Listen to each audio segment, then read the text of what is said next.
జమ్ము ఏది అయినా ట్రై చెయ్యి ఆచి చికెన్ మసాలా. ఆచి చికెన్ మసాలా. మిమ్మల్ని మేమేమన్నా వారణాసి ఫిల్మ్లో ఎక్స్పెక్ట్ చేయొచ్చు. అత్తగారు ఎలా ఉన్నారు? మా అత్తగారు బాగుంది. ఓకే, ఆవిడ చాలా స్ట్రాంగ్ లేడీ. మేము జిమ్ వీడియోస్, ఎక్సర్సైజ్ వీడియోస్ అవన్నీ చూస్తున్నాం. సో ఇప్పుడు మీరు ఎన్టీఆర్ వాళ్ళ రెండో అబ్బాయి ఎలా ఉన్నారు? రెండో అబ్బాయి బ్రహ్మాండంగా ఉన్నాడు. అసలు మంచి చాకు. ఇప్పుడు చూసిన ఈ మధ్య ఫాదర్ రోల్స్ అనగానే రాజు కనకాల గారు నాకు వచ్చినవి అన్ని నెక్స్ట్ ఎలా ప్లాన్ చేసుకుందాం అనుకుంటున్నారు? నేను ఎక్కువ పర్ఫార్మెన్స్ ఓరియంటెడే చేస్తానండి. నా యాక్టింగ్ నేను ప్రూవ్ చేసుకోవాలంటే నేను పర్ఫార్మెన్సే చేయాలి. నాకు వచ్చే రోల్స్ వస్తే పర్ఫార్మెన్స్ చేయడం కష్టం అంటారు. ఆల్మోస్ట్ ఒక 2 years వరకు మీది డైరీ బ్లాక్లో ఉంది. ప్రస్తుతానికైతే ఒక 4 months. Hi hello welcome to Telugu. నేను మీ యాంకర్ శరత్. April 17th థియేటర్స్లోకి రాబోతున్న ఫిల్మ్ తెరచాప. అండ్ ఈ మూవీ గురించి మరిన్ని డీటెయిల్స్ తెలుసుకున్నాం. సో అంటే అందరూ 5 ఉన్నారు కాబట్టి ఒక్కొక్కరి గురించి ఇంట్రో ఇచ్చేసరికి చాలా టైం పట్టింది. సో సార్ ఏంటంటే మీరు అనుకున్న పాయింట్ అంటే ఎలా స్టార్ట్ చేసుకున్నారు అండ్ ఓవరాల్గా ఎలా వచ్చింది ప్రాజెక్ట్? అనుకున్న దానికన్నా చాలా బెటర్ అవుట్ వచ్చిందండి. ఫ్రాంక్ అంటే మనకి మెయిన్లీ డిఓపి వర్క్ కానీ లేకపోతే background score and best part ఏంటంటే బెస్ట్ యాక్టర్స్ ఉన్నారు మనకి. సో దానివల్ల ఏమవుతుందంటే నేను అనుకున్న క్యారెక్టర్ ఫర్ ఎగ్జాంపుల్ నేను ఒక 10 వరకు అనుకుంటే వాళ్ళు దాన్ని 100 వరకు రీచ్ చేశారు యాక్చువల్గా. సో అది నాకు చాలా బెనిఫిట్ అయ్యింది. సో అవుట్కమ్ చాలా బాగుందంటే. కానీ అంటే ఇప్పుడు సముద్రం బ్యాక్ డ్రాప్లో తీసిన ఫిల్మ్ కాబట్టి ఇంతమంది ఆర్టిస్టులు నిజంగానే రిక్వైర్ అయ్యారు అనుకోవచ్చా? ఖచ్చితంగా అండి. 100% ఒక్కొక్కరికి వాళ్ళ ఇంపార్టెన్స్ ఉంది. ఎవరు అంటే లైక్ ఏమంటారు ఏదో మనం కావాలని పెట్టినట్టు లేకపోతే ఏదో ప్యాడింగ్ కావాలని చెప్పేసి అదేం లేదు. ఎగ్జాక్ట్గా ఎవరి క్యారెక్టర్స్ వాళ్ళకి దాని ఇంపార్టెన్స్ ఉంది. అది వాళ్ళు ఫుల్ ఫ్లెడ్జ్డ్గా వాళ్ళు దాన్ని యూటిలైజ్ చేశారు కూడా యాక్చువల్గా. ఓకే, అండ్ ఏంటి మీ రోల్ ఎలా ఉండబోతుంది? అండ్ చాలా నాన్నగారు ఇంతకుముందు ఈవెంట్లో కూడా వచ్చి మాట్లాడినట్టున్నారు. అంటే ఆయన తలుచుకుంటే మీకు అంటే వేరే ఏదైనా ఒక హీరోతోటో అలా లాంచ్ కూడా ఆయన ప్లాన్ చేసి ఉండొచ్చు. ఆర్ఎల్స్ ఏదైనా ఆయనకున్న సర్కిల్ యూస్ చేసి మిమ్మల్ని ఒక పెద్ద లాంచ్ అలా కూడా ప్లాన్ చేస్తుండొచ్చు. కానీ మీరు ఒక న్యాచురల్గా రూటెడ్ క్యారెక్టర్, అందులో సీ బ్యాక్ డ్రాప్ ఏంటి అదే దానికన్నా రీజన్ ఉందా లేదంటే ఏమన్నా ప్లానా? ప్లాన్ ఏం లేదండి. ఇది నాకు లక్కీగా వచ్చిన ప్రాజెక్ట్ ఇది యాక్చువల్లీ. అండ్ నాన్నగారి సపోర్ట్ అంటే నేను కష్టపడి నా సైడ్ నుంచి నేను పుష్ చేసుకుంటూ వస్తున్నాను. అండ్ నేను గ్లామరస్ కన్నా కొంచెం ఇలాంటి oriented film, concept oriented, glamour అయినా కూడా అందులో ఏదైతే యాక్టింగ్కి ఎక్కువ ఫుల్ ఫ్లెడ్జ్డ్గా ఉంటుందో అది చేద్దామని నేను అనుకున్నాను. గ్లామర్ చేసినప్పుడు కొంచెం ఏడ్చారు అంతే. గ్లామర్ చేసినప్పుడు కొంచెం ఏడుస్తూ చేశారు అంతే. అవునా? ఎందుకనండి? అంటే ఏం ఏడవలేదండి సార్. లేదు ఏడ్చే ఉంటుంది. లేలే నేను ఏడవలేదు సార్. నిజం చెప్పండి సార్. డైరెక్టర్ అబద్ధం చెప్తారా? చెప్పరు కదా. చెప్పండి సార్, నిజంగా నిజం అనుకుంటా. డే 1 అనుకుంటే షార్ట్ రెడీ ఉంది. అయిపోయిన తర్వాత మేకప్ ఆర్టిస్ట్తో రెడీ ఉన్నారు రెడీ ఉన్నారని చెప్పి చూసి మొత్తం వేసిపోతున్నారు, మొత్తం ఇలా వెళ్ళిపోతున్నారు. నేను క్యారెక్టర్ మర్చిపోయినట్టున్నారు మీరు. కొంచెం మళ్ళీ డల్ మేకప్ డల్లా సరే ఒప్పుకున్నాం కదా ఏదో చేయాలి కదా అని మేకప్ అంటే మేకప్ లేదు అని చెప్పొచ్చు. ఏకంగా నల్లని మేకప్ నేను ఉన్నదే కలర్ తక్కువ అంటే ఇంకా కలర్ తగ్గించేసాను. మీ దగ్గర కలర్ బాగానే ఉన్నారు. బాగానే ఇందాక మీరు వస్తుంటే అందరూ ఇలా చూస్తున్నారు ఎవరు అని. బాగానే ఉన్నారు కదా. సో ఏంటంటే క్యారెక్టర్ ఎలా ఉండబోతుంది మీది? నాది కొంచెం చిలిపిగా, క్యూట్ గా, కొంచెం మాస్ గా ఉండే క్యారెక్టర్ ఇది. రెగ్యులర్ ఎలా ఉంటారు బయట అలానే? నేను రెగ్యులర్ గా ఇన్నోసెంట్ అండి, కానీ ఇందులో కొంచెం డిఫరెంట్ గా. నైస్ జోక్ అండి ఇది. ఏప్రిల్ ఫస్ట్ వీక్ లో వచ్చిన మంచి జోక్ ఇది. నిజం చెప్పండి సార్, అబద్ధం అనుకుంటారు. కానీ సెట్ లో చాలా మంది అలా చెప్పట్లేదు. కొంచెం ఏం చెప్పారండి? కొంచెం రూడ్ అని చెప్పని బాగా అరుస్తుంటారని. అరుస్తానా? మా నాన్న ఎవరో తెలుసా? అయ్యో, ఇలా ఏదో చాలా మాట్లాడారు. హీరో గారు ఇక్కడే ఉన్నారు అడగండి. లేదు ఆయనే చెప్పారు ఇందాక లంచ్ చేసి. చెప్పరు, నేను అసలు నమ్మను. అండ్ ఏంటంటే మీరు అంటే బిఫోర్ దిస్ చాలా సినిమాలు ఐ థింక్ చేశారు. అండ్ నేను వాళ్ళ నాన్నగారు మాట్లాడినప్పుడు ఒక మాట అన్నారు, ఇదే ప్రసాద్ ల్యాబ్ దగ్గర తిరుగుతూ క్యారెక్టర్స్ అడుగుతూ బండి మీద తిరుగుతూ అట్లా క్యారెక్టర్స్ అడిగిన పర్సన్ ఇప్పుడు తన మీద ఒక సినిమా వస్తుంది, తను ఒక సినిమా చేస్తున్నాడు అంటే చాలా హ్యాపీ అనిపిస్తుందని. ఏంటి అసలు మీ జర్నీ ఏంటి అసలు? జర్నీ అంటే అఫ్కోర్స్ అందరూ కష్టపడినట్టు నేను కష్టపడ్డాను. నాకు కొంచెం టైం పట్టింది అంతే. అంటే రూట్స్ తెలియడానికి కొంచెం టైం పట్టింది. లక్కీగా ఇన్ని రోజుల తర్వాత ఒక రైట్ ప్రాజెక్ట్ తగిలిందన్నమాట. అంటే నన్ను నేను ప్రూవ్ చేసుకోవడానికి. అండ్ ఇంకోటి ఏంటంటే ఇలాంటి మాస్ జోనర్ అవ్వడం, కమర్షియల్ జోనర్ అవ్వడం వల్ల అంటే అన్ని విధాలుగా అంటే ఎమోషన్ కానీ, అగ్రెసివ్ కానీ, లవ్ జోనర్ కానీ, అంటే ఈ అబ్బాయి ఏదైనా చేయగలడు అని చెప్పుకోవడానికి ఫుల్ ఫ్లెడ్జెడ్గా ఈ సబ్జెక్ట్ నాకు హెల్ప్ అయింది. అండ్ దట్టు సీనియర్స్ ఉండడం వల్ల, రాజీ సార్ లాంటి సీనియర్స్ ఉండడం, వీళ్ళందరూ ఉండడం వల్ల ఏంటంటే నాకు కొంచెం ఈజీ అయింది. మీకు అంటే ధైర్యం వచ్చిందనుకోవచ్చా అంటే చేయడానికి? అంటే బిఫోర్ దిస్ అంటే మీరు వేరే హీరోస్ తోటో, వేరే క్యారెక్టర్స్ చేస్తున్నప్పుడు ఉన్న ఆ కాన్ఫిడెన్స్‌కి మీరు లీడ్‌గా చేసేటప్పటికి కాన్ఫిడెన్స్ ఏమైనా చేంజ్ అయిందనుకో కాన్ఫిడెంట్ అంటే ఎవ్రీ ఫ్రేమ్‌కి అది ఉంటదండి. అంటే యాక్టర్ అంటే హీరోగానే చేయక్కర్లేదు. మీరు సింగిల్ ఫ్రేమ్ చేసినా అది ఇంపార్టెంట్. అది కథకి ఇంపార్టెంట్ ఉందంటే నువ్వు సింగిల్ ఫ్రేమ్ చేసినా ఒకటే, నువ్వు హీరోగా చేసినా ఒకటే. కాకపోతే హీరో అనేపాటికి ఏంటంటే ఇంకొంచెం ఎక్కువ బాధ్యతను భయం ఉంటుంది. ఎందుకంటే మనం నమ్మి ఇంత డబ్బు పెడుతున్నారు, అది తేగలమా లేదా, రికవరీ చేయగలమా లేదా, ఇంకోటి ఇంత పెద్ద కథను నేను మోయగలనా లేదా. అది ఎందుకు అంటున్నానంటే ఇంత కథను నేను మోయగలిగితే చాలామంది లైఫ్లోకి హెల్ప్ అవుతుంది. ఇప్పుడు హీరో అనే అతను సబ్జెక్ట్కి ఒక మాస్క్లు అంటాడు. అందుకే నేను ఫస్ట్ నన్ను నేను చెక్ చేసుకున్నా. అంటే నన్ను చూస్తారా లేదా, చూడాలంటే ఏంటి. సో అందుకే నేను ఏంటంటే కథే హీరోగా ఉండి అందులో క్యారెక్టర్గా నేను వెళ్ళాలనుకున్నా. లక్కీగా ఇలాంటి ఇంతమంది సీనియర్స్ ఉండడం, ఇంత మంచి క్యారెక్టరేషన్కి స్కోప్ ఉన్న సబ్జెక్ట్ దొరకడం వల్ల నాకు కొంచెం ఈజీ అయింది. ఇప్పుడు అండర్ వాటర్ సీన్స్ ఉంది మీకేనా? అంటే ఆయనకే ఇంకెవరికి పెడతారండి ఆయన. మీరు కూడా భలేవారు. అండర్ వాటర్ సీను హీరోయిన్ తోటి లేకపోతే జోయల్ జార్జో లేకపోతే కైలాష్ గారు చేస్తారా? అంటే ఏమన్నా మీరు కూడా ఏమన్నా సీన్ ఉంటేనే చేస్తాను కూడా మనకి కొంచెం చెప్పారా? చెప్పాడు. చెప్పాడు మీరు మీనలో అంటే అది యాక్షనా లేదంటే రొమాన్స్ గురించి? అంటే యాక్షనా రొమాన్స్? 50% సినిమా అయిపోయిన తర్వాత చెప్పాడండి. ఏం చేయలేక అండర్ వాటర్ సీన్ కూడా పెద్ద వచ్చింది. అది రొమాన్సే. అండర్ వాటర్ సీన్ యాక్షన్ అంటే ఇప్పుడు దేవరా లాగా అట్లా అండర్ కాదు. అండర్ వాటర్ సార్ ఇంత react అవ్వరు కదా. కాదు. ఇప్పుడు మొత్తం అంతా ఆవిడతోటేనా మీతోటేనా? వాట్ గోల్డెన్ ఛాన్స్ అనుకుంటున్నారా? ఇప్పుడు తెరచాపని కానీ రేపు పొద్దున అండర్ వాటర్ సీన్ ఎక్కడుందని ఎతుకుతారా? ఖచ్చితంగా slash under water scene. Definitely ఈ సీన్ కోసం చూసే వాళ్ళు ఉంటారు కదండి. అంటే ఎవ్రీ సీన్ ఇంపార్టెంట్ అండి. అఫ్ కోర్స్ ఇంకా ఇంపార్టెంట్. ఆయనకే మీకు ఆయనకి ఆయనకి అంటే బాగా వచ్చింటే ఆయన కూడా ఇంపార్టెంటే కదా. ఓకే సేల్ కరెక్ట్ విషయంలో ప్రొడ్యూసర్ కాబట్టి ఆయన ఆలోచించుంటారు. Sir very happy to interact with you sir. ఇలాంటి పెద్దలు, గౌరవనీయులు, సీనియర్ నటులు ఉండడం చాలా హ్యాపీగా అనిపిస్తుంది. ఏమైంది సడన్ గా నీకు? ఏం లేదు సార్, ఊరికే ఫార్మల్గా. ఓకే సార్ ఎలా ఉన్నారు సార్? Good happy. ఎక్కడ చూసినా ఈ మధ్య ఫాదర్ రోల్స్ అనగానే రాజు కనకాల గారు వాళ్ళ ఫస్ట్ ఆప్షన్ మీరే కనిపిస్తున్నట్టున్నారు. అలా ఏం లేదు. ఆప్షన్స్ నెంబర్ ఆఫ్ ఆప్షన్స్ గ్యారంటీగా ఉంటాయి. కాకపోతే కొన్ని మాత్రమే మనల్ని వరిస్తాయి. నాకు వచ్చినవి అన్ని బాగా ఆడాయి కాబట్టి మీకు అలా నేను కనిపిస్తున్నాను అన్నిట్లోనూ. అండ్ అంటే దీంట్లో క్యారెక్టర్ చూసుకుంటే కొంచెం వెయిట్ పుట్ ఆన్ అయ్యి చాలా స్ట్రెంగ్త్ ఎక్కువ కనిపిస్తున్నట్టుంది కదా. అది కావాలని అంటే క్యారెక్టర్ కోసం మీరు చేశారా? అలా ఏం లేదు. ఆ టైంలో అలాగే ఉన్న వెయిట్తో ఉన్నాను. పైగా అదిగో ఆ తెల్లగడ్డం, ఆ జుట్టు అంతా కూడా అలా ఉండింది. అది క్యారెక్టర్ కోసమేనా లేదంటే మీరు separate? కాదు. ఆ టైంలో అలాంటి క్యారెక్టర్స్ 2-3 జరుగుతూ ఉన్నాయి. అందుకని అలా ఉండాల్సి వచ్చింది. అండ్ జనరల్లీ సార్ ఏదైనా ఎలివేషన్ సీన్స్ అంటే రాజు కనకాల గారు అనుకుంటారు. ఇంతకుముందు ఒకప్పుడు ఏంటంటే ఏదైనా చనిపోయే క్యారెక్టర్ అంటే రాజు కనక, అది కొంచెం ఆబ్వియస్లీ ఇప్పుడు మారింది, అంటే ఫాదర్ రోల్స్కి వచ్చేసింది కాబట్టి. మారింది. ఇప్పుడు వచ్చే క్యారెక్టర్స్ మీకు అప్రోచ్ ఎలా ఉన్నాయి సార్? అందరు చాలా ఇంట్రెస్టింగ్ క్యారెక్టర్స్ తీసుకొస్తున్నారు. ఇప్పుడు మా సినిమాలోనే మా జార్జ్ ఆఫ్ ది జంగిల్ తెలుసు కదా, George of the jungle. Okay. ఆయన అదే కాదు, జోయల్ జార్జ్ ఆయన పేరు. తెలుసు, పేరు అక్కడ రాదు, పెద్ద రాసింది. అయితే ఆయన ఒక ఇంట్రెస్టింగ్ క్యారెక్టర్ తీసుకొచ్చాడు కదా. సో ఒకళ్ళు ఇంకొక దృక్కోణంలో చూడడానికి ఆస్కారం వచ్చిందిగా. రాజీవ్ని ఇంకొక పద్ధతిలో చూద్దాం, ఆయన నెగిటివ్ క్యారెక్టర్ కూడా ఈజీగా పుల్ ఆఫ్ చేయగలుగుతాడని చెప్పేసే కదా ఆలోచించి నా దగ్గరికి వచ్చింది. సో డెఫినెట్గా మారింది ఇప్పుడు.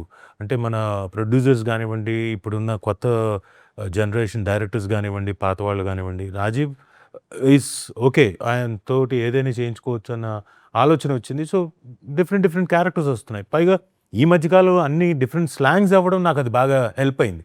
ఒక్కొక్క డిఫరెంట్ స్లాంగ్ అయ్యేసరికి చాలా వేరియేషన్ కనపడిపోయింది, అంటే కనపడుతుంది వాళ్ళకి. మీకు పర్సనల్లీ చాయిస్ ఆఫ్ క్యారెక్టర్స్ ఏమైనా ఉన్నాయా? అట్లా ఏం లేదు. చాయిస్ ఆఫ్ క్యారెక్టర్ ఇది అది అని లేదు. మనకు వచ్చిన క్యారెక్టర్ని మనం సిన్సియర్గా, ఎఫెక్టివ్గా, జనాలకు నచ్చేలాగా, వాళ్ళ మెప్పు పొందేలాగా చేయడమే నా మెయిన్ మోటో. అంతేగాని నాకు ఇదే వస్తే చేస్తాను, అలాంటిదైతే చేస్తాను లేదు. ఏదైనా చేయగలగాలి. మీరు ఆఖరికి నన్ను పుట్టగోచి ఇచ్చి, గోచి తెలుసు కదా, తెలుసు సార్. గోచి ఇచ్చి చేయమన్నా చేస్తాను, బికాజ్ ఐమ్ అన్ యాక్టర్. అది అలాంటి క్యారెక్టర్ అయినా కానీ చేయడానికి నేను రెడీ, సిద్ధమే. అండ్ నాకు అంటే మిమ్మల్ని చూడగానే హ్యాపీ అనిపించింది ఏంటంటే, ఇంతమంది ఆర్టిస్టులు మీరు వచ్చి ముందుకు వచ్చి ఈ సినిమాని ప్రమోట్ చేయడం, అండ్ మీరు ఉంటే ఇంటర్వ్యూలో హెల్ప్ అవుతుందనో, లేదంటే అపీరెన్స్ అనో, ఇలా అంటే ఆ సినిమాకి వాళ్ళందరూ నమ్ముకొని ఉంటారు కాబట్టి డెఫినెట్లీ వాళ్ళకి మీరు ఒక హెల్ప్ఫుల్ అవుతున్నారని అనిపించింది See, వాళ్ళకి హెల్ప్ఫుల్ అవడం ఇంకోటి పక్కన పెడితే ఇది బేసిక్ నా రెస్పాన్సిబిలిటీ కూడా యాజ్ అన్ యాక్టర్. నేను ఇందులో వర్క్ చేశాను కాబట్టి, యాక్ట్ చేశాను కాబట్టి, ఒకవేళ నాకు డేట్ లేకపోయింటే నేను ఏం చేయగలిగేవాడిని కాదు. బట్ నా డేట్ నాకు ఖాళీ ఉంది కాబట్టి ఈ రోజున పెట్టుకోండి అన్నది పెట్టుకున్నారు. వాళ్ళకి థ్యాంక్స్ చెప్పుకోవాలి. ఎందుకంటే అంటే నేను విన్నది ఏంటంటే కొంతమంది ఉన్నా కూడా అవైలబిలిటీలో ఉన్నా కూడా ఒక్కొక్కసారి కొంచెం చిన్న సినిమాలకు రారు, ఇంటర్వ్యూలు అయినా అపీరెన్స్ అయినా క్యారెక్టర్ చేసి వెళ్ళిపోతారు, సైలెంట్ ఉంటారు కానీ ఆ సినిమా గురించి పెద్దగా పట్టించుకోరు. బట్ మీరు వచ్చి చేయడం అనేది హ్యాపీ అనిపిస్తుంది. సి ఇట్ ఆల్ డిపెండ్స్, ఎవరి చాయిస్లు వాళ్ళది. నాకేంటంటే నా రెస్పాన్సిబిలిటీ కూడా కదా. ఇప్పుడు నేను యాక్ట్ చేశాను, చేసిన తర్వాత ఈ రోజుల్లో ఇదివరకు అంటే చేసి వెళ్ళిపోవడం అన్నది ఓకే, పోస్టర్ల మీద పడేది, పోస్టర్ చూసుకునేవాళ్ళు. ఇంకోటి, ఈ రోజుల్లో ప్రమోషన్ అనేది చాలా ఇంపార్టెంట్. థియేటర్కి జనాలు రావాలంటే మనం ఎంత ఎంత ముమ్మరంగా చేస్తే పబ్లిసిటీ అంత మంచిది. సో అది నాకు బాగా తెలుసు. అంటే మా అబ్బాయి ఈ సినిమాకి పబ్లిసిటీ చేసినప్పుడు తెలుసు, ఇంకో రెండో సినిమాకి పబ్లిసిటీ చేసినప్పుడు తెలుసు. పంప్ చేస్తూనే ఉన్నాం. అంటే వీలైనంత అన్నీ. ఇప్పుడు అనిల్ రావిపూడి గారు ఉన్నారు, ఆయన సినిమా ఓపెనింగ్ డే నుంచే పబ్లిసిటీ చేస్తున్నారు. అలాగే జక్కన్ ఉన్నాడు, రాజమౌళి గారు, ఆయన కూడా ఫస్ట్ నుంచి మొదలెడతాడు పబ్లిసిటీ స్లోగా.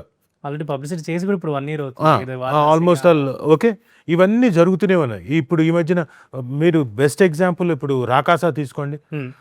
ఆవిడ నిహారిక గారు బ్యూటిఫుల్ పబ్లిసిటీ ఇచ్చింది సినిమాకి. అసలు ఎక్కడ గ్యాప్ ఇవ్వకుండా సినిమా రిలీజ్ అయిన తర్వాత కూడా వదిలిపెట్టలేదు, చేసింది పబ్లిసిటీ చేసింది.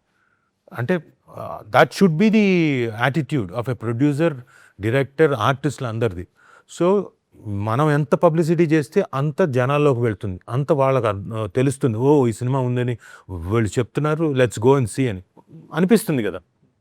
సార్ మీరు ప్రొడక్షన్ పరంగా ఐ థింక్ చాలా కాన్ఫిడెంట్గా ఉన్నట్టున్నారు కదా, అంటే సబ్జెక్ట్ మీద కానీ ఇదంతా కూడా.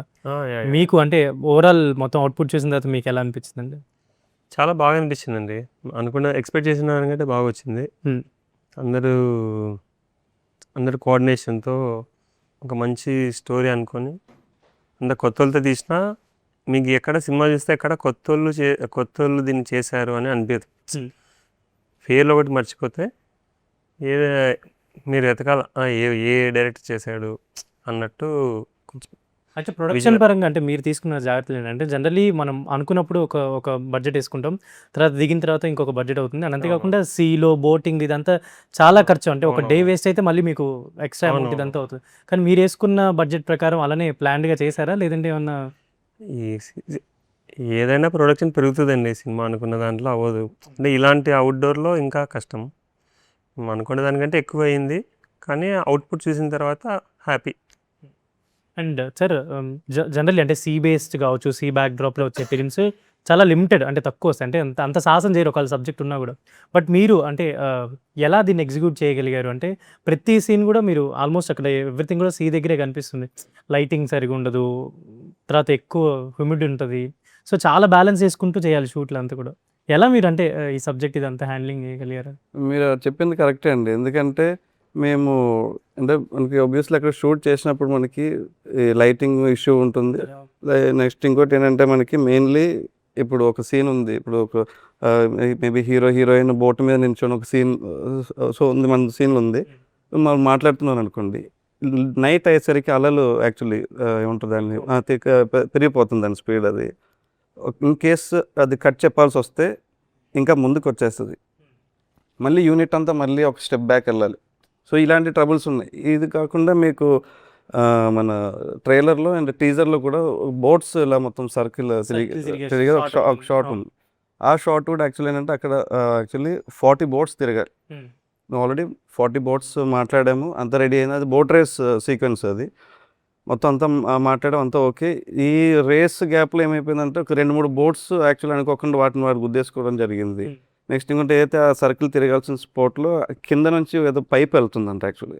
సో ఎక్కడైతే తిరుగుతున్నప్పుడు ఇన్ కేస్ ఆ మోటార్ కొంచెం తగిలినా పల్టీలు కొట్టేస్తుంది బోట్స్. సో హెవీ రిస్క్, చాలా అంటే చాలా రిస్క్. అంటే ఇప్పుడు మీరు అన్నట్టు చాలామంది చెప్పారు, ఎందుకంటే ఒక డెబ్యూ ఫిలిం ఇంత పెద్ద కంటెంట్ ఎలా క్యారీ చేయాలని చెప్పేసి అన్నారు. ఈవెన్ కథ కూడా చాలా పెద్దదండి, కథ కూడా చాలా పెద్దది. మేము అనుకున్నప్పుడు కూడా ఈవెన్ మనం షూట్ చేసింది ఇది మొత్తం ఒక ఎడిట్ 3.5 hours ఫస్ట్ వచ్చింది మూవీది. సో మేము ఎంత షూట్ చేసినప్పుడు మేము ఏం చేసామంటే స్క్రిప్ట్లోనే ఎడిటింగ్ చేసాం. సో ఈ సీన్కి ఇన్ని డైలాగ్స్ వద్దు, టు బి ఫ్రాంక్ చెప్పాలంటే రాజీవ్ కనకాల గారికి హీరోకి ఒక ఒక సీన్ ఉంటుంది, హై పవర్ సీన్ అది యాక్చువల్గా. కాకపోతే వీళ్ళిద్దరు డైలాగ్ ఉండదు. కాకపోతే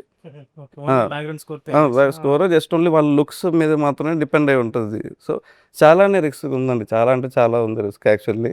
చాలా అయితే మీరే ఎక్కువ కష్టపడినట్టున్నారు ఈ సినిమా. లేదు అంటే కనిపించే వాళ్ళు కనపడకుండా బిహైండ్ మీరే ఎక్కువ కష్టపడి ఉంటారు. అందరూ ఇంకోటి ఏంటంటే సార్ కూడా యాక్చువల్లీ ప్రమోషన్ టైంకి మాత్రం ముందుకు రావడం కాదండి, సార్ వెరీ బిగినింగ్ నుంచి కూడా యాక్చువల్లీ నాకేంటంటే ఒక డెబ్యూ డైరెక్టర్గా ఉన్నప్పుడు ఏంటి సార్ దగ్గరికి వెళ్ళి ఏమైనా చెప్పొచ్చా, మళ్ళీ ఏమన్నా సార్ కొంచెం షార్ట్ మళ్ళీ తీద్దామని ఒక టెన్షన్ నాకు.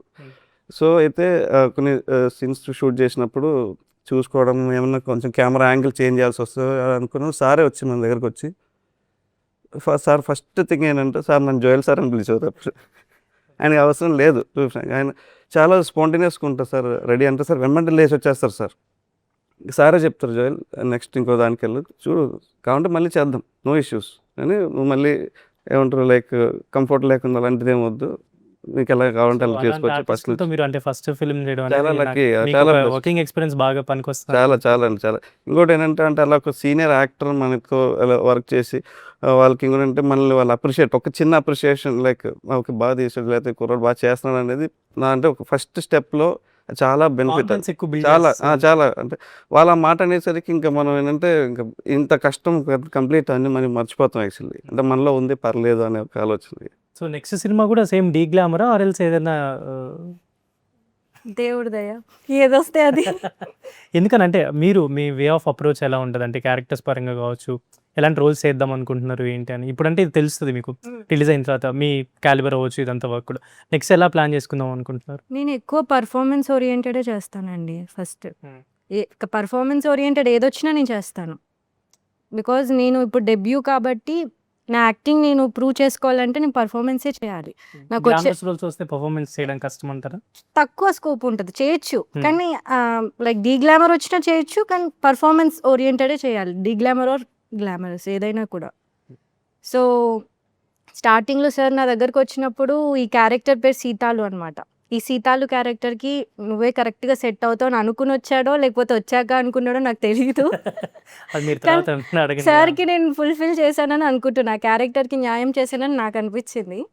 డెఫినెట్లీ చేస్తారులేండి. అంటే మీకున్న ఇదికి దానికి డెఫినెట్లీ మీరు చేసే ఉంటారని మాకు అనిపిస్తుంది. April 17th మేము కూడా థియేటర్స్లో చూసి చూడాలి మీకు తప్ప. ఒక రెస్పాన్స్ అయితే చేయొచ్చు. సో ఇప్పుడు ఒక ఫిల్మ్ అంతా ఇప్పుడు మీరు చేస్తున్నారు కాబట్టి యాజ్ అంటే ఒక బిఫోర్ యాక్టర్గా ఎలా ఉంది, ఇప్పుడు ఫుల్ ఫ్లెడ్జ్డ్ లీడ్గా అయిన తర్వాత ఎలా ఉంది? ఏమన్నా లైఫ్ చేంజ్ ఏం లేదండి, కాకపోతే చేసేటప్పుడే కొంచెం ఎక్కువ రెస్పాన్సిబిలిటీస్ మోయాల్సి వచ్చేది.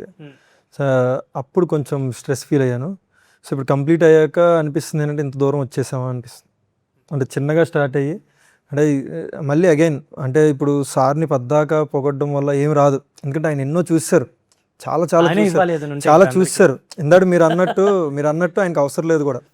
నేను బిజీ ఉన్నానంటే మేమేం చేయలేం. బట్ ఆయన బాధ్యతగా తీసుకుని అంటే ఒక సినిమా దట్టు ఒక మంచి సినిమా దీన్ని తీసుకెళ్ళాలి, దీన్ని తీసుకెళ్ళడం కోసం నేనేం చేయాలి మీకు. ఇప్పుడు నేను మొన్న వైజాగ్లో కలిసాం, చిన్న ఎగ్జాంపుల్, వైజాగ్లో సార్ని కలవడానికి వెళ్ళాం.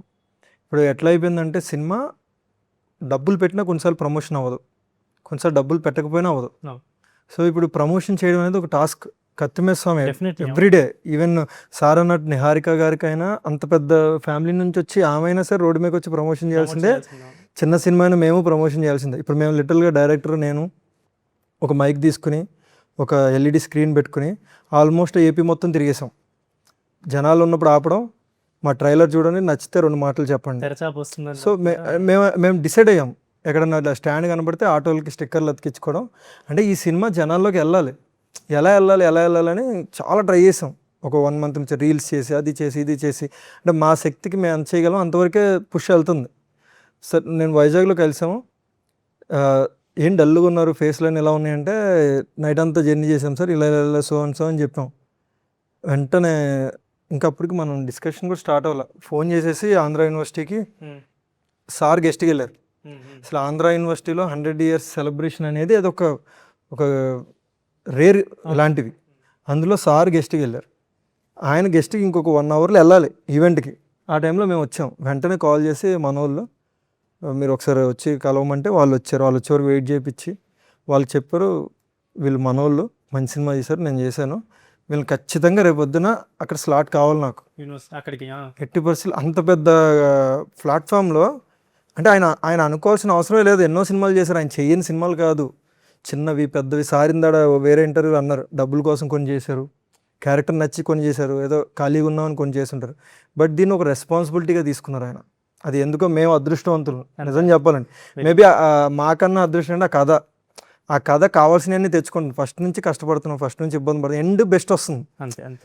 సో అలాగే ఆయన ప్రమోషన్స్ అప్పుడు కూడా ఆయన అంతటా ఆయన మేము ఆ యూనివర్సిటీలోకి వెళ్ళి స్టేజ్ ఎక్కితే అనిపించింది ఎక్కడ మొదలెట్టి ఎక్కడికి వచ్చాము. ఎక్కడికి వచ్చిందని. అవును. అట్ ది సేమ్ టైం సారే చెప్పారు 9th తీసుకోండి. యాక్చువల్లీ ఈరోజు సార్ బిజీనే, ఇందాక అన్నారు కానీ ఖాళీగా ఉన్నాను కాబట్టి ఇచ్చారని. ఖాళీగా అయితే లేరు, ఆయనకి వాళ్ళ డబ్బింగ్ ఉంది. ఓకే. మళ్ళీ అది ఆపేసి Adjust చేసుకొని చేసి అంటే అలా రావడం కూడా గుడ్ థింగ్ అండి. అంతే. మంచి క్యారెక్టర్ చేయడం అంటే ఆయనకి మేమేదో గొప్ప క్యారెక్టర్ ఏమి ఇవ్వాల, ఆయన ఎన్నో క్యారెక్టర్లు చేశారు, అందులో ఇది ఒక క్యారెక్టర్.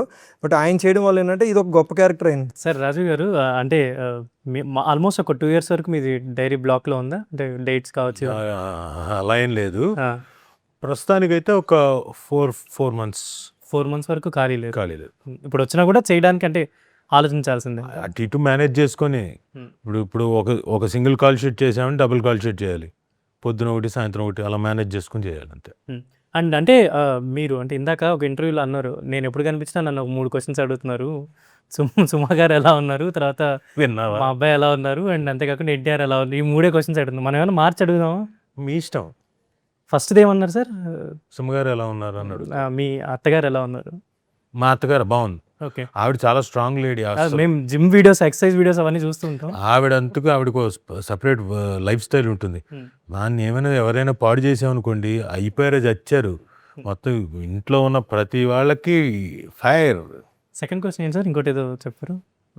రెండోది వచ్చి ఎన్టీఆర్ గారు ఎలా ఉన్నారు. సో ఇప్పుడు మీరు ఎన్టీఆర్ వాళ్ళ రెండో అబ్బాయి ఎలా ఉన్నారు సార్? రెండో అబ్బాయి బాగా బ్రహ్మాండంగా ఉన్నాడు, అసలు మంచి చాకు.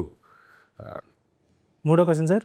3 మా అబ్బాయి, ఇప్పుడు మా అబ్బాయి. మీ మ్యాన్ కోడ్లు ఎలా ఉన్నారు సార్?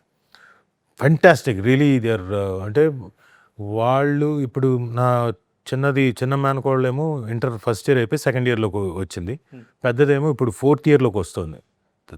థర్డ్ ఇయర్ డిగ్రీ అయిపోయింది, 4th yearలోకి వస్తుంది. ఈ ప్రాసెస్ మొత్తంలో కూడా వాళ్ళకి ఎక్కడి నుంచి ఇంట్రెస్ట్ వచ్చిందో తెలియదు. మొన్న ఈ మధ్యన 3 ప్రదర్శనలు చేశారు.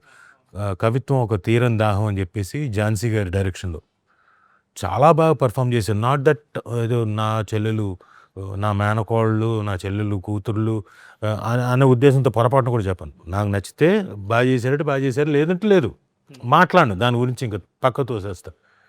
ఈవెన్ అందులో మా అమ్మాయి కూడా చేసింది, చాలా బాగా చేశారు. నాట్ వన్, ఝాన్సీ గారి కూతురు కూడా, ధన్య కూడా చాలా బాగా చేసింది. ఎవ్రీవన్ అంటే ఇంత యంగ్ ఏజ్లో స్టేజ్ ఫియర్ లేకుండా అంత బాగా పర్ఫామ్ చేయడం అంటే మాటలు కాదు స్టేజ్ మీద. పైగా చాలా డెప్త్ ఉన్న కవిత్వాలు అవి. అవన్నీ పర్ఫామ్ చేయాలంటే అర్థవంతంగా విత్ ఎక్స్ప్రెషన్స్ చేయాలంటే చాలా కష్టం సార్. అంటే నాకు ఇంతకుముందు కూడా ఒక డౌట్ ఉంది సార్ ఎప్పటి నుంచి, అంటే ఏదైనా ఆర్టిస్టులని మనం స్క్రీన్ మీద చూస్తున్నప్పుడు అసలు ఎలా చేస్తారు ఇంత ఇంత ఒదిగిపోయి అని చెప్పాను. ఎనీ క్యారెక్టర్స్ అంటే మీరు చేసిన, అంటే చిన్నప్పుడు నేను చూసినప్పుడు మీకు అరవింద్ ఫిల్మ్ ఆ వాటిలన్నింటిలో కూడా కొంచెం వైల్డ్ షేడ్స్ ఉన్న క్యారెక్టర్స్ అప్పట్లో బాగా పడేవి కొన్ని క్యారెక్టర్స్ అన్ని. తర్వాత చూస్తున్నా ఏదైనా జనతా గ్యారేజ్ అయినా లేదంటే RRRలో మీరు చెప్పే ఆ ఇంటెన్సిఫై మీకు అంటే బాగా ఎలా తీసుకురాగలుగుతారు సార్? అంటే అంతమంది పర్ఫామ్ చేస్తున్నా కూడా రాజు గారు ఉన్నారు అంటే ఆ ఇంటెన్సిటీ వస్తుంది అనే. అలా ఏం లేదు. బేసిక్గా డైరెక్టర్లు రాసుకోవడం. ఇప్పుడు ఈ సినిమాలో అయినా జోయల్ జార్జ్ ఆయన గనక నాకు ఆ స్పేస్ ఇవ్వకపోతే నేనేం చేయలేను. మహా అంటే ఎక్స్పీరియన్స్డ్ ఆర్టిస్ట్ ఏం చేయగలుగుతాడు? అవునా, ఇందులో ఏం లేదా, పర్లేదు ఏదో ఒకటి మేనేజ్ చేద్దామని కొంత చేయగలుగుతానేమో. బట్ రాసి ఉంటే దానికి ఇంకో కొంచెం యాడ్ చేయగలుగుతాను. ఓకే. సో ఆ విధంగా మిమ్మల్ని మేమేమన్నా వారణాసి ఫిల్మ్లో ఎక్స్పెక్ట్ చేయొచ్చా? ప్రస్తుతానికైతే ఏమీ లేదు ప్రస్తుతానికి. ఓకే అండి, thank you so much and very happy to interact with you. And April 17th మేము కూడా మీతో పాటు కలిసి తెరచాప ఫిల్మ్ చూసి, అంటే ఇలాంటి ఒక రూరల్ బ్యాక్డ్రాప్, అందులో బ్యాక్డ్రాప్లో వచ్చే ఫిల్మ్స్ చాలా తక్కువ కాబట్టి మీ టీమ్ ఎఫర్ట్స్ అన్నీ ఎలా ఉన్నాయో మేము కూడా చూడాలనుకుంటున్నాం. అంతేకాకుండా ఆడియన్స్ కూడా April 17th don't miss Terachapa in theatres.